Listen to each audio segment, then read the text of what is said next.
Welcome to CMC channel అండి. ఇప్పటివరకు Meena channel subscribe చేయకపోతే దయచేసి సబ్స్క్రైబ్ చేయండి, లైక్ చేయండి, షేర్ చేయండి. మన తెలుగు మన సామెతలకు పునఃస్వాగతం అండి. ఈ ఎపిసోడ్ సామెత పూనిన కర్మ పొరుగురు వెళ్ళిన పోదు. కర్మ అంటే ఇక్కడ మనం చెడుగానే తీసుకోవాలండి. పూనిన కర్మ పొరుగురు వెళ్ళినా పోదు అంటే మనం అక్కడి నుంచి తప్పించుకోవడానికి ఆ ఊరి నుంచి ఇంకో ఊరు వెళ్ళామనుకోండి. ఇక్కడ కర్మ అనేది ఫిజికల్ కాదు, మెంటల్, మనకి సంబంధించింది. మనం చేసే పని కాకుండా మనకి కలిసి రానిది, దానినే ఇది కర్మ అండి. పాలు పొంగిపోయినాయి అంటారు ఇవాళ మామూలుగానే. అసలు యాక్చువల్గా పాలు పొంగిపోవటం అనేది మన అజాగ్రత్త అని మనం అనుకోవచ్చు. ఇన్ని మాట ఎందుకులేండి, ఉదాహరణకి సుబ్బలక్ష్మి సుబ్బారావుని తీసుకొచ్చేద్దాం. సుబ్బలక్ష్మి సుబ్బారావు భార్యాభర్తలు. వాళ్ళు అత్తగారు సుబ్బాయమ్మ.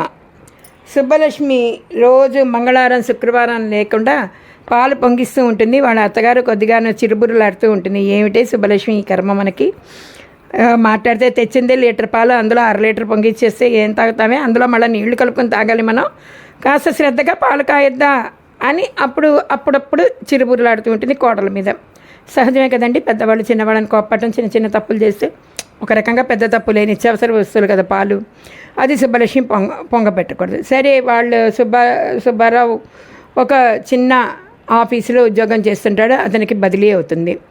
అదంతో పాటు సుబ్బలక్ష్మి హౌస్ వైఫే కాబట్టి వాళ్ళ సంసారం, వాళ్ళ పిల్లలిద్దరూ, అత్తగారు వాళ్ళు కూడా పొరుగురు వెళ్ళిపోతారు. ఆ పొరుగురు నుంచి తిరిగి రావటం ఎందుకు, 1 శ్రమ 2 డబ్బు, అటు ఇటు ట్రాన్స్పోర్ట్ రద్దీ ఇవన్నీ ఎందుకని చెప్పి పొరుగురులో చిన్న మకాం పెట్టుకుంటారు.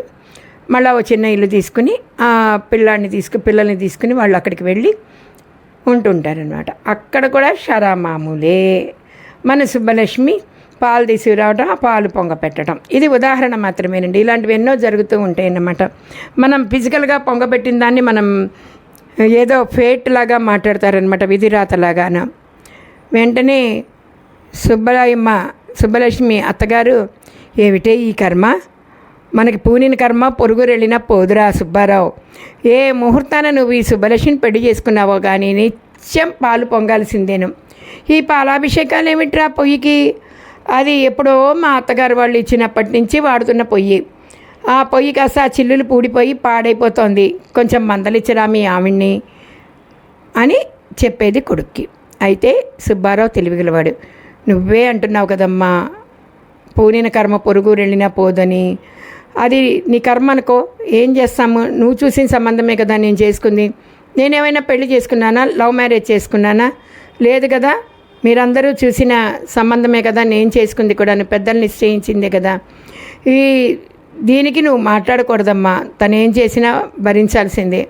కారణం ఏంటంటే తినమత మాడకొడుతుంది, పాలు పొంగపెట్టేసింది, అన్నం మాడిపోతుంది అంతే.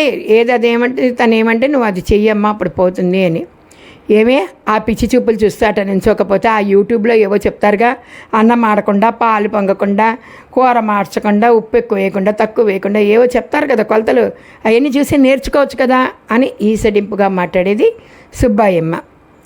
అసలు ఇక్కడ సుబ్బాయమ్మ తప్ప, సుబ్బలక్ష్మి తప్ప, సుబ్బారావు చేతకాని వేధవ, నువ్వు కనీసం చెప్పను కూడా చెప్పవు అని అప్పుడప్పుడు కొడుకు కూడా 2-3 వడ్డిచ్చేది.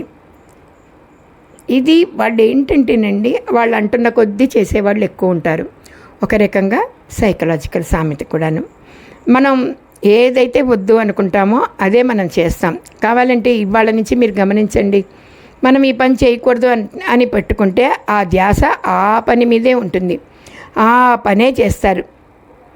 మీరు ఒకసారి గమనించి కామెంట్ రూపంలో మాకు తెలియచేయండి. దీనిని సులువుగా మన పెద్దవాళ్ళు ఎలా చెప్పారు అంటేను, పూనిన కర్మ పొరుగురు వెళ్ళినా పోదు. వాళ్ళు ఇక్కడి నుంచి ఇంకో చోటకి వెళ్ళి కూర్చున్నా కూడా వాళ్ళ బుర్రలో ఉన్న పురుగు అట్టాగే ఉంటుంది. అంటే అది మనతోనే ఉంటుంది, ఊళ్ళో లేదు, మనలోనే ఉంది అని ఖరాఖండిగా ఖచ్చితంగా చెప్పే ఎవర్ గ్రీన్ సామెత అండి ఇది. ఈ సామెత మీకు అర్థమయ్యేలా చెప్పామని భావిస్తూ మీ దగ్గర సెలవు తీసుకుంటూ మరో ఎపిసోడ్లో మరో సామెతలో కలుసుకుందామండి. అప్పటి వరకు సెలవు. ధన్యవాదాలు.